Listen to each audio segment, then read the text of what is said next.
So you do agree, just a moment, you do agree that this is rather extreme, considering that it wasn't that it was sitting on any waterway or that it was blocking, you know, a major road, or it was encroaching on some project that the government was working on. It's going to be demolished and turned into a park. To provide the necessary park for recreational activities of residents around that area, yes. Which was not in the original design, was it? Every area has a recreational activity. I have already laid that background. Yes, if it was in the original. And some of the laws, or some of the processes of, acquiring these properties, there have been so many breaches along the line. And there is no, now we are even buying off some properties to make sure that we provide for recreational activities, so going back to the master plan. Rather than buy a property, because this property was earmarked originally as a residential property, rather than buy one, you have decided to demolish and create recreational facilities. No, I'm saying in some other areas outside Kaduna, because we believe that this must be provided as part of the original master plan across the state. If it was, and that is exactly what has happened. In fairness, if it was part of the original master plan, let's just assume for a moment that Senator Hunkuyi had paid his ground rents from 2010 to 2017, 2018.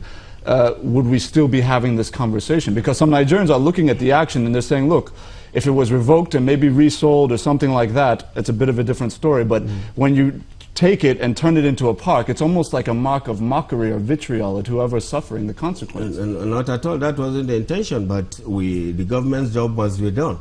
Ajuri. Let's quickly take a question. Sorry, Ajuri, from Nyota in Lagos. Honorable Commissioner, it's quite commendable that your government works 24 hours and you're able to serve the people of Kaduna effectively. But let me read something to you and then you respond to this. The Nigerian Urban and Regional Planning Law of 1992 mandates the Development Control Department to serve demolition notice to a developer if his property poses threat or constitutes a nuisance to the occupiers and the public 21 days before demolition. When did you say that notice was served again? I had said that the notice and due diligence was served and observed by the agency responsible. The exact dates between service and demolition. Okay, but let's put that aside and look at the situation. The APC is divided in Kaduna right now. There is that rift that brought about two factions of the party. How would this demolition aid the reconciliation process? Well, I don't see this as part of the problem going forward. If there are issues that must be discussed, around the table, the government will be open to discussion. But the factionalization or this opening of office, like you have mentioned, is another way of seeking attention of the Asiwaju Bola Tinubu committee that is going around the state to make sure that our party members come together and work as one. The government is still open to that, but what we are saying is that any violators of laws in Kaduna State must be dealt with in accordance to the law, or in accordance to the law, and that is no exemption. What I have said earlier was that recently in the same Hunkuyi's constituency back in Zaria, there have been demolitions, and him being a senator, we did not hear him rising to speak about them, about these demolitions that took place recently in Zaria, because demolition started in Zaria and it has now come to Kaduna. So it's not a preemptive or premeditated action that is being taken. This is something that is in tandem or in line with the execution of mandate of this agency. And if this has started just with Hunkuyi's house, then it should have been an issue.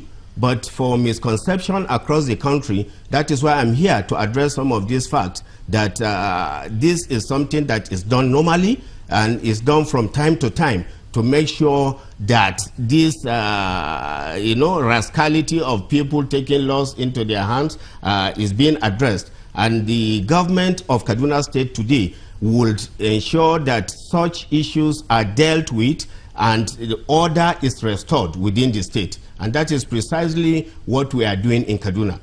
Commissioner, essentially, when my colleague mentions the stipulation about the 21 days notice, we asked you earlier in the conversation about it. I noticed you didn't say weeks, you said days, and that you had been watching this development unfold. Now, that indicates that there's some sort of a contravention of due process here, and I want to get your take on that. Was that marking on the building, or was there a service given within 21 days in your view? Well, I can't recall, but I'm sure the most due diligence was observed before this. I cannot recall how many days to be specific. And Commissioner, the other issue that he raised was the issue of the larger reconciliation within the party led by Asiwaju Bola Tinubu. If this is the kind of level of contention that has arisen, whether, as you say, even if we want to work with your assumption that this is just a pure governance an administrative issue and not a political issue, then what, if the perception is already set that this is contentious, what is going to be the capacity of the governor to be able to heal whatever wounds have been inflicted on the party within the state and on the party at large? Well, people that need to be contacted for fence mending is an everyday affair in Kaduna. But people that have already made up their mind as to how they are going, it is difficult to take somebody that is unwilling to talk around the table, negotiate issues. These people that probably have taken it too far. We have seen politics being played in so many ways, but what is happening today in Kaduna is as if, all hopes is lost, and, they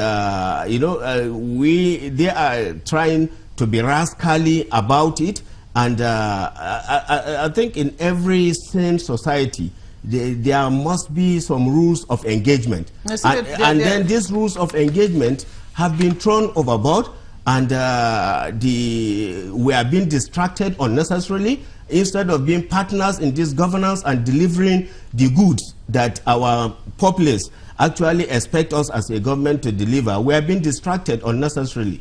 You're being rascally, you're being distracted, so is that the reason why, to get rid of the distraction, just pull down the building?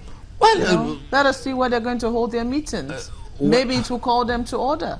Well, I have told you that the agency set up has also a job to do, and in executing its mandate, because I'm reading here, I've been trying to see where the consequence for contravention of use or the consequence for non-payment of ground rent is demolition. I haven't quite found any law that states, that if you don't pay ground rent, if you don't pay your rent, land use charge, your property will be demolished.